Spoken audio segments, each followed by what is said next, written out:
Bom dia, pessoal, de novo. Boa tarde, né? Já estamos na boa tarde, já passamos do bom dia.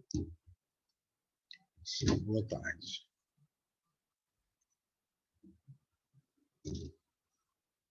Boa tarde, boa tarde. Boa tarde a todos. Vamos para a nossa segunda aula da semana.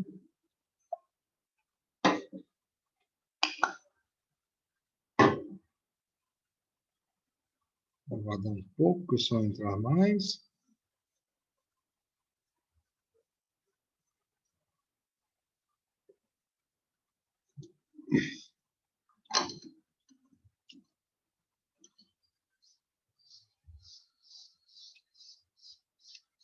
Boa tarde a todos que estão entrando.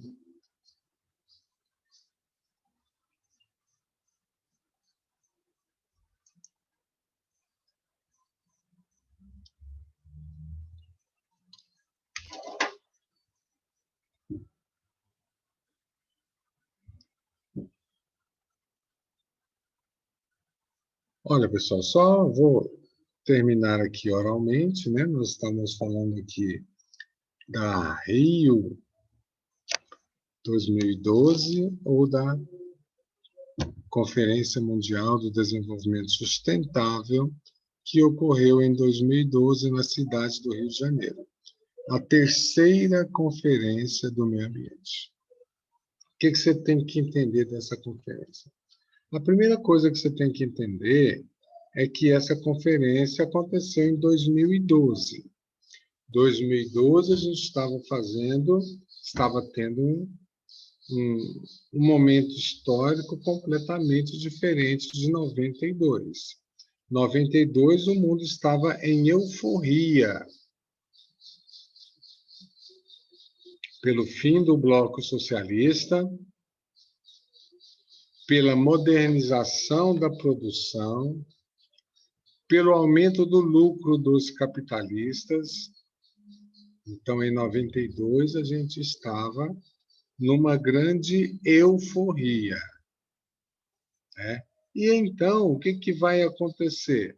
Em 2012, já estamos num momento histórico completamente diferente.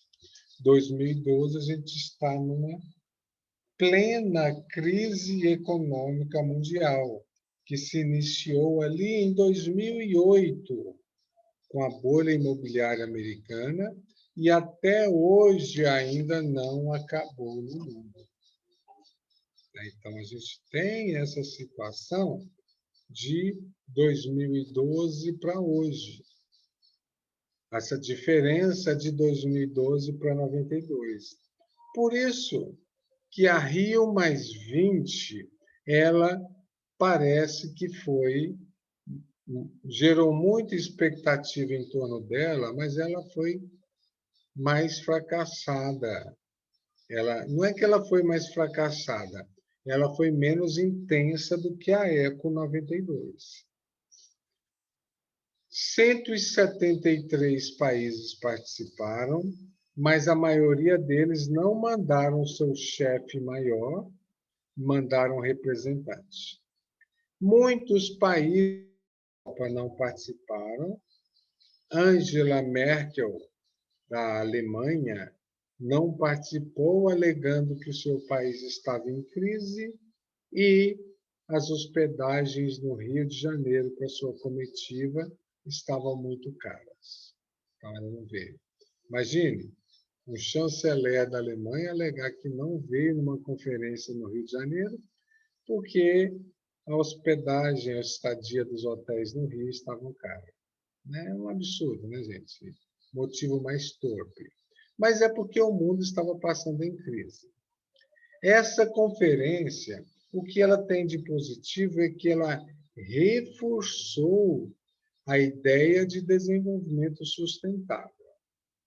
Ela foi a conferência que teve o maior número de crianças participando de forma direta. Então, se a gente espera que no futuro a gente tenha um mundo com um ambiente melhor para todos, nada mais prático do que participar dessa conferência, alguém que vai viver no futuro e desenvolver essa consciência ambiental nas crianças, né? Essa ela foi a conferência que teve mais países periféricos, foi a conferência que teve a participação de mais países da África, mostrando que a ideia de desenvolvimento sustentável vem se transformando numa ideia mundial, numa questão mundial.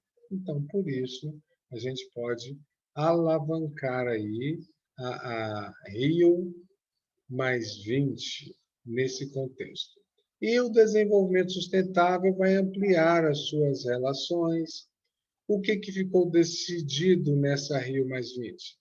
Que os países emergentes, como o Brasil também, vão entrar como participantes assíduos do protocolo de Quioto não, como protocolo de Montreal.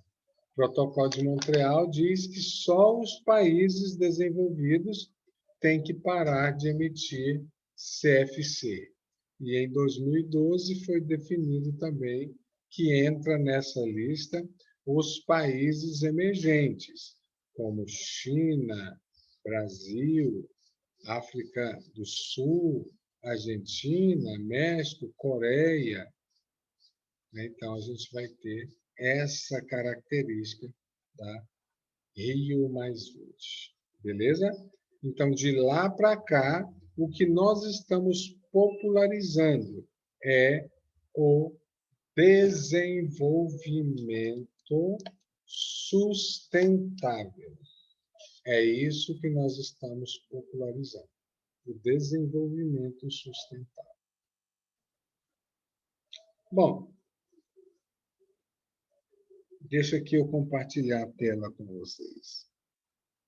Hoje, aqui agora, terminando essa aula, eu vou postar uma lista de exercícios. Vou mandar para o Célio, mandar pela escola, e vou postar naqueles grupos que a maioria de vocês estão. Eu sei que tem muita gente que não está lá, mas eu vou postar uma lista sobre meio ambiente. Gostaria muito que vocês respondessem essa lista para a gente corrigi-la na próxima aula.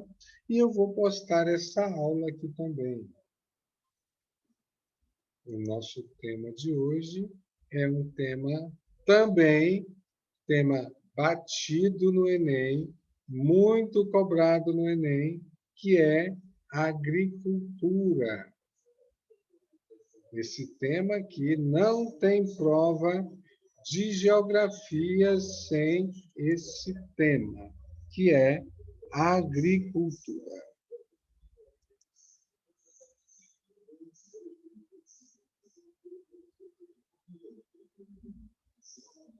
Primeiro, você sabe o que é agricultura? Então, já que você está com o seu caderninho do lado, anote a definição de agricultura. Está aí. É atividade econômica do setor primário, que tem por objetivo a reprodução de vegetais.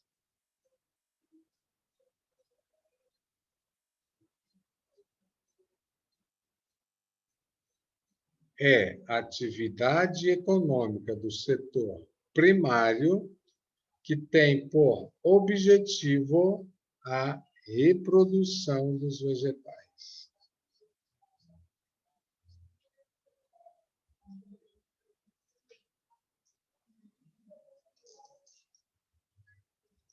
Hoje, cerca de 800 milhões de pessoas passam fome no mundo. 800 milhões são 10% de 8 bilhões. Né? Então, 10% da população mundial passa fome. É um número muito alto, é um número muito triste, é um número que tem como única e devida culpa o ser humano. O ser humano é o culpado dessa fome. A fome não pode ser, a culpa dela não pode ser imposta à falta de alimentos. Então, as pessoas passam fome não é por falta de alimentos. As pessoas passam fome não é por falta de solos férteis. Passam fome não é por excesso de chuva ou pela seca. As pessoas passam fome vítimas das relações humanas. A fome é um fator social. A fome não é um fator natural. A fome não é produzida pela natureza. A fome é produzida pelo homem. É isso que causa a fome. Então, a agricultura no mundo, ela cumpre muito bem o seu papel. A produção de alimentos, nós temos um mundo de 8 milhões de pessoas. A produção de alimentos daria para matar a fome de 10 bilhões. No entanto, 800 milhões passam fome. Então, qual é a causa da fome? É a má distribuição de riquezas. Essa é a causa da fome. Inclusive, isso foi questão do vestibular não, do Enem, do ano passado. É uma questão do ano passado que falava sobre agricultura e tudo, falava sobre a questão da fome no mundo e perguntou quais são as causas da fome. E a resposta correta era a má distribuição de riquezas. Fome não é um fator natural. No Nordeste, no sertão nordestino, as pessoas morrem de fome, não é por causa da seca. Porque nós temos lugares do mundo que são muito mais secos. E as pessoas não passam fome. O oeste dos Estados Unidos, o Texas, é mais seco do que o Nordeste brasileiro. Israel, país localizado em cima do deserto de Negev, Arábia Saudita, Emirados Árabes, a fome do Nordeste é por causa da má distribuição de riqueza e a falta de vontade política para resolver a questão. Então, isso que você tem que entender que é a causa da fome. Mesmo assim, a gente tem essas imagens.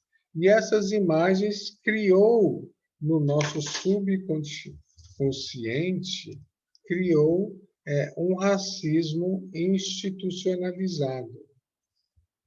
Como assim um racismo institucionalizado? Você vê essa imagem, você se sente normalizado. Você não choca mais com essa imagem. Essa criança africana totalmente desnutrida e olha a sua mãe mamando nesse peito, né? Totalmente subnutrida, essa outra imagem, essa imagem chocante para você teria 10 vezes mais choque se fosse uma mulher branca e se esse garotinho fosse branco de olho azul. É ou não é? Mas negro passar fome, negro no subemprego, negro na marginalidade, a gente, no Brasil, relativiza isso. Uma prova que a gente tem é as diferenças das ações das polícias em determinado espaço. Uma polícia não age da mesma maneira num condomínio fechado que ela age na favela. Vocês lembram daquele vídeo de dentro de um condomínio fechado, um cara xingando o policial, falando que a polícia é lixo, que ele odeia a polícia, E a polícia do lado de fora da casa dele. Calma, meu senhor. Calma, nós estamos aqui para te ajudar. O senhor está nervoso, calma. Você já imaginou se isso fosse numa favela, com a família negra? Então, assim como a gente institucionaliza o racismo, a gente também é levado ao nosso subconsciente entender que é normal o negro passar fome. A gente não se choca com as imagens da África. E a gente já teve uma aula especial sobre a África, eu falei disso para vocês. Então, a gente não se choca mais com as imagens do continente africano, que é o continente esquecido pelo mundo. Então, aí está exemplos de fome no mundo. Bom, a agricultura você sabe como é, e você sabe que a agricultura não é responsável pela fome. Mas quando surgiu a agricultura? A agricultura surgiu lá na pré-história. E o surgimento da agricultura marca o início do Neolítico. Por isso, a revolução, que a gente pouco fala dela, mas é muito marcante, talvez mais marcante do que a Revolução Industrial do século XVIII, é a chamada Revolução Neolítica. O que foi a Revolução Neolítica? Foi a invenção da agricultura e da pecuária. Foi através da Revolução Neolítica que o homem começa a transformar a sua sociedade numa sociedade mais complexa. Então, a gente tem aí a Revolução Neolítica. Certo? Foi a Revolução Neolítica que garantiu a existência e a proliferação da humanidade pelo mundo. Né? Então, os povos caçadores e coletores começaram a notar que quando eles iam comendo alguns vegetais, jogavam as sementes ali, próximo ao seu acampamento, essas sementes cresciam e davam origem a outros frutos. Então, eles intencionalmente começaram a fazer isso. Os animais que eram abatidos, muitos com filhotes, observou-se que se os filhotes deles crescessem junto com a sociedade humana, eles cresceriam mansos, domesticados. Então começa aí a domesticação de animais, entendeu? Isso tudo a gente chama de revolução neolítica. Então, a agricultura tirou a terra do período paleolítico, também conhecido como pedra lascada, onde as comunidades eram nômades, habitavam cavernas e sobreviviam da caça, da coleta de produtos e raízes. Há 800 a 500 mil anos atrás, a gente vai ter a Revolução Neolítica. A invenção de técnicas agropecuárias muda a forma de encarar a vida pelo homem. As técnicas agropecuárias, o que elas fazem? Ela tira o homem da sua condição de nômade e passa o homem para a sua condição de sedentário. Então, o homem deixa de ser nômade e vira sedentário. Neste contexto aí, a gente vai ter uma das mais antigas atividades humanas, que é a invenção da agricultura. A agricultura, com a agricultura, houve a produção excedente, ou seja, o homem passou a ter mais produto que ele precisava para sobreviver. A produção excedente, o homem começou a ampliar suas pesquisas nisso, começou a misturar vegetais na produção, começou a desenvolver técnicas agrícolas, começou a selecionar e armazenar sementes, sedentarizou o homem e surgiu formas independentes em diferentes espaços do mundo, porque aí o homem vai adaptar a sua agricultura às condições naturais, pois a agricultura é uma atividade humana que ainda depende muito da natureza, relevo, clima, temperatura, chuva, solo, né? Então, a agricultura ainda depende muito dessas relações naturais. Então, aí se deu o surgimento da agricultura.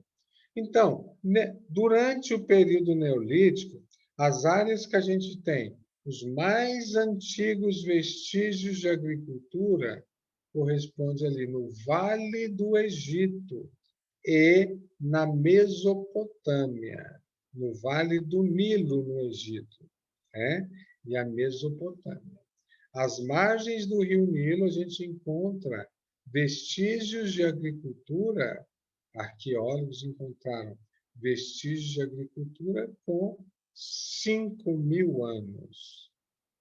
Então, foram as margens deste rio. Lá na Mesopotâmia, que fica ali no Iraque, terra entre rios, né? A terra que margeia os rios Tigre e Eufrates, então também tem vestígios de práticas agrícolas muito, mas muito antigas. Então aí a gente vai ter o surgimento da agricultura, principalmente nesses lugares. E observe uma coisa, a agricultura ela se desenvolveu em áreas muito secas. E por que a agricultura se desenvolveu em área muito seca? Isso é simples, porque a natureza oferecia pouca comida. O homem tem que passar a produzir, senão ele morre de fome. Quando o Cabral, isso aqui eu estou falando de 800 a 1.000 anos atrás, 500.000 anos atrás, né? 800 anos, 1.000 anos atrás, 500.000 anos atrás, e quando Cabral chegou no Brasil, os índios brasileiros não conheciam a agricultura. E por que eles não conheciam a agricultura? Para que agricultura aqui? A natureza oferecia tudo o que eles necessitavam. Né? Então, e como eles não tinham uma visão voltada ao lucro, aí a gente vai ter o quê? Uma transformação do espaço natural, quando deu a chegada de Cabral. Nessas condições aqui, ó, vamos avançar mais um pouco, a importância da agricultura. Qual que é a importância da agricultura? Primeiro, a agricultura, ela, a partir do século XVIII, ela fornece matéria-prima em alimentos. Então, vamos por etapa. Primeira importância da agricultura, fornecedora de alimentos e matéria-prima. A agricultura é a que mais gera alimentos no mundo. Então, fornecedora de alimentos e matéria-prima. Essa é a função da agricultura hoje também. Cana-de-açúcar, a soja, o algodão, tudo isso aí é matéria-prima, matéria para a indústria transformar num produto que a gente vai lá e consome. Então, a gente tem essa ideia de agricultura. A segunda importância da agricultura, além de manter o mundo alimentado, a segunda importância da agricultura é uma atividade econômica lucrativa. Se a agricultura não fosse lucrativa, ela não existiria hoje no mundo capitalista. Então, ela existe porque ela dá lucro. É lógico, a gente tem alguns que praticam agricultura só para sobrevivência e outros que, a grande maioria, pratica agricultura para o lucro. Terceira importância da agricultura. Ela serve como diplomacia, pois os alimentos ou os produtos agrícolas são os mais comerciados no mundo. E país que tem briga com outro país não tem relação comercial com ele. Então, a agricultura aproxima os países, sobretudo nesta relação globalizada que nós estamos vivendo. Então, a gente tem a importância da agricultura. Bom, no mercado mundial, os produtos do agronegócio são chamados de commodity. Então, presta atenção nessa palavra. O que é commodity? É produto agrícola destinado à exportação. Produto agrícola destinado à exportação, nós chamamos de commodities. Essa palavra aparece sempre nas provas de Enem e vestibulares. É comum os países desenvolvidos subsidiarem seus produtos de commodities. Os países desenvolvidos e intensamente industrializados precisam de matéria-prima. Alguns não têm espaço para plantar essa matéria-prima, e aí eles importam o produto agrícola e exportam o produto industrializado. É o caso do Japão, por exemplo. Então, a gente vai ter aí uma situação em que o Japão é um país que é altamente industrializado, mas as commodities que o Japão precisa vêm de outros países do mundo. E ele tem muito lucro, porque os produtos agrícolas são bem mais baratos do que os produtos industrializados. Bom, em 1995, teve a rodada de Doha. O que é Doha? Doha é a capital do Catar. Neste ano, os países periféricos, numa reunião da OMC, Organização Mundial do Comércio, os países periféricos começaram a se posicionar contra os países centrais. Pois os países centrais vivem pregando. Eles vivem pregando o neoliberalismo, mas o que eles fazem? Olha no item de cima, eles subsidiam. Que bravo, não tô não. Nossa, eu tô com sono demais da conta. Acorda que está na aula de geografia. Não tarde, não. Dorme não. Então, olha aqui.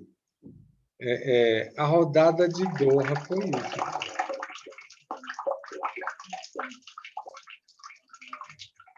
Que bom, hein?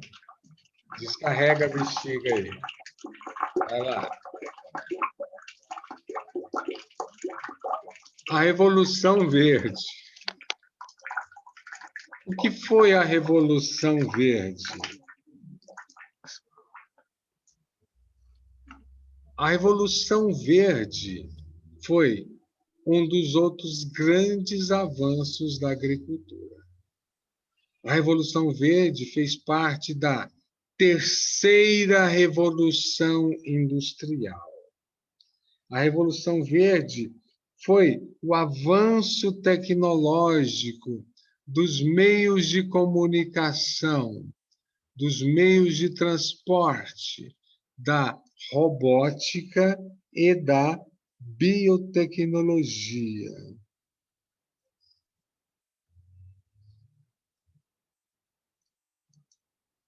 Então, a Revolução Verde foi isso. E quando isso é aplicado na agricultura, a invenção das máquinas agrícolas, aperfeiçoamento dos tratores, colheitadeiras, fertilizantes, agrotóxicos, pesticidas. A partir da Revolução Verde, a gente despachou o fantasma da fome. Por isso, a Revolução Verde que acontece nos anos 50, né? A Revolução Verde dos anos 50, ela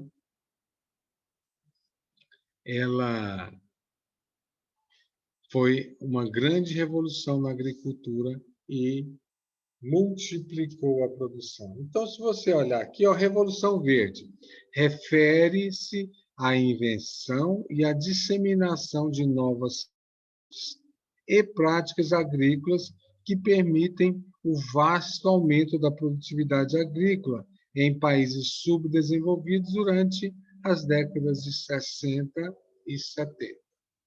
Nos anos 70 é que Goiás começa a ser povoado, porque até os anos 70, o solo goiano, ninguém queria vir aqui. Ninguém queria fazer parte de Goiás, pois a gente tem um clima que metade do ano é seco, metade do ano é chuvoso, e a gente tem um solo muito ácido. Então, o clima e o solo não são propícios, não eram propícios para o bom desenvolvimento da agricultura em Goiás. Então, com a Revolução Verde, a gente vai ter agrotóxicos, máquinas, sementes especializadas para outros tipos de clima e para outros tipos de solo. Por isso, a gente vai ter a ampliação da área cultivada no mundo inteiro. Então, isso foi a Revolução Verde. Essa Revolução Verde, ela é um amplo programa destinado ao aumento da produção agrícola no mundo inteiro. Até nessa época, a gente acreditava que a fome era por falta de alimentos. Mas depois que a gente aumentou a produção e existem mais alimentos do que pessoas para poder comê-las, a gente viu que a fome não é por falta de alimentos. A fome é por má distribuição das riquezas. É simples assim. A fome, ela é um fator social. Certo? Então, tem problema não, Matheus. Foi sem querer, tá de boa. Mas a mijada aí foi boa, hein? Esvaziou a bexiga. Vamos lá. Ó, a Revolução Verde. Então, continuando nesse assunto, a modernização da agricultura e suas consequências. Tem tanto consequências positivas quanto consequências negativas. Tá? Então, a modernização da agricultura tem, hoje, uma busca, a história é esquisita, né? Porque a gente tem a busca por orgânicos. O que é orgânico? É aquele produto que não é fruto de agrotóxicos, de plantio em massa. Então, a grande procura por orgânico e a maior dificuldade de ter uma boa produção faz com que esse produto seja muito caro para padrões brasileiros. Você vai num grande supermercado, eu já fui no Carrefour uma vez, e vi Jiló. O preço do quilo de Jiló, na banca de Jiló, estava R$ 4,30. Naquela época. Não sei nem quanto está hoje. E, na outra banca de Jiló orgânico, ele estava R$ 23,00 o quilo. Então, muita procura, pouca oferta, joga o preço. Nós temos hoje a modernização da agricultura, a hidroponia. O que é a hidroponia? É aquela agricultura praticada em estufas e com muita presença de água, né? Aquela que é regada constantemente, muita presença de água, é hidroponia. Nós temos hoje os transgênicos, que causam mal ou causam bem para a população. Não sabe. A coisa que se fala de transgênicos ainda hoje é especulação, né?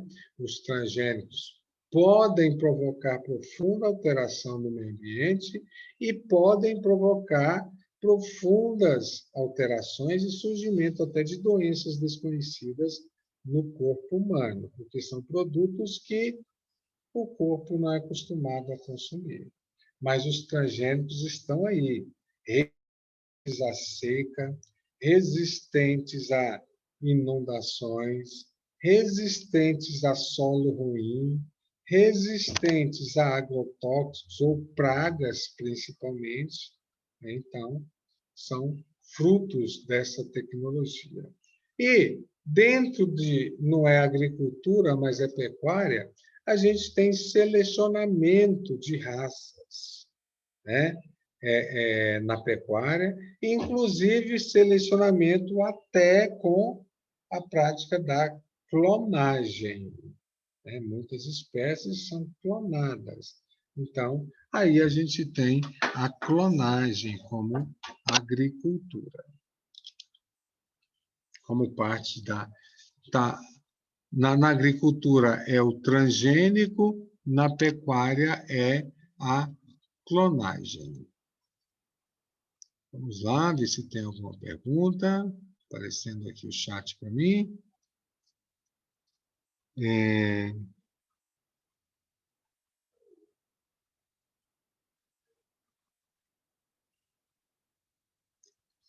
De boa, tranquilo. Vamos lá, então, continuar aqui. Então, pessoal, a gente tem a modernização agrícola e suas consequências. A expansão das fronteiras agrícolas. Preste atenção que eu vou definir essa palavra aqui, ó. Fronteira agrícola. A Amazônia é a nova fronteira agrícola do país. O bispo deve ter falado para vocês do Mapitoba, ou